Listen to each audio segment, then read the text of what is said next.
Wastage house పండుగ ఈరోజు luxury house అయితే కట్టడం జరిగిందండి. మరి ఈ అవకాశం అందరికీ ఉందా లేదంటే అందరికీ ఉందండి. మరి డ్రీమ్ అయితే ఇక్కడైతే ఫుల్ఫిల్ అవుతాయి. బట్ మనం డ్రీమ్ బలంగా పెట్టుకొని పనిచేస్తే ఇక్కడ మనకి ప్రూఫ్ సావు సార్ అండ్ సురేష్ సార్ నిరూపించారు. ఖచ్చితంగా మరి ఈ రన్నింగ్ కల్లా మీరు అందరూ మంచి మంచి లగ్జరీ హౌస్ తీసుకోవాలి అని ఆశిస్తూ విషువల్ థ్యాంక్ యూ అవకాశం ఇచ్చినందుకు thank you sir. Me dream లో ఇంకా అడుగు ముందుకైంది సార్. మీరు కూడా వెళ్ళండి నాన్న దగ్గరికి, ఫ్యామిలీ మెంబర్స్ అందరూ ఒక చోట ఉంటే బాగుంటుంది.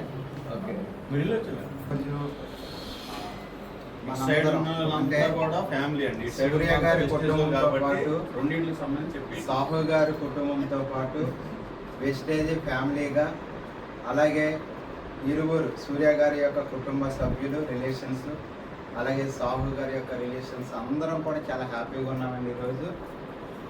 ఎందుకంటే మనందరికీ కూడా తెలుసు వెస్టేజ్ మనల్ని ఏ స్థాయికి తీసుకెళ్తుందో ఐ విట్నెస్ అండి, మన కళ్ళారా మనం చూస్తున్నాం.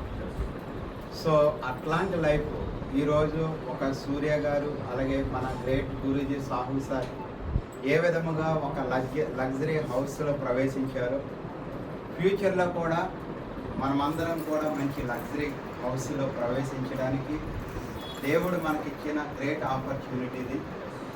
ఈరోజు దేవుడు సూర్య గారి కుటుంబానికి ఒక గ్రేట్ ఆపర్చునిటీ ఈ హౌస్ని ఇవ్వడం అనేది చాలా హ్యాపీ అండి.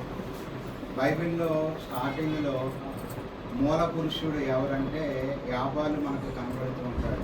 అంటే గుడారాలలో నివసించువానికి మూల పురుషుడు అన్నమాట బైబిల్లో.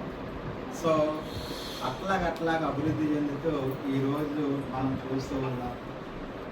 హౌస్లు ఎక్కడ కడుతున్నారో మనం చూస్తూ ఉన్నాం. ఆ స్థాయికి వెళ్ళిపోయిందండి ఈరోజు. అయితే దేవుడైతే సూర్య గారి కుటుంబానికి మంచి హౌస్ ఇచ్చారండి. చాలా అందమైన ఇల్లు అండి ఇది. మేము ఇంట్లో ప్రవేశించినప్పుడు మేము చూసినప్పుడు అసలు మామూలుగా లేదండి. అట్లాంటి హౌస్ని దేవుడు మరి సూర్య గారికి ఇవ్వడం, అలాగే మన గ్రేట్ గురూజీ సాహు గారికి ఇవ్వడం అనేది చాలా హ్యాపీ అండి. మరి ఈ విధంగా మరి ఈరోజు కుటుంబంతో పాటు మనమందరం కూడా హ్యాపీగా ఉండడానికి దేవుడు మనకు ఒక మంచి అవకాశాన్ని ఇచ్చాడు. కాబట్టి ఎల్లప్పుడూ దేవునికి కృతజ్ఞతాస్తుతులు చెల్లించాలని ఈ సమయంలో తెలియజేస్తూ, నాకు ఇచ్చిన యొక్క సమయంలో బట్టి జాషువా గారికి ధన్యవాదాలు తెలియజేస్తున్నాను.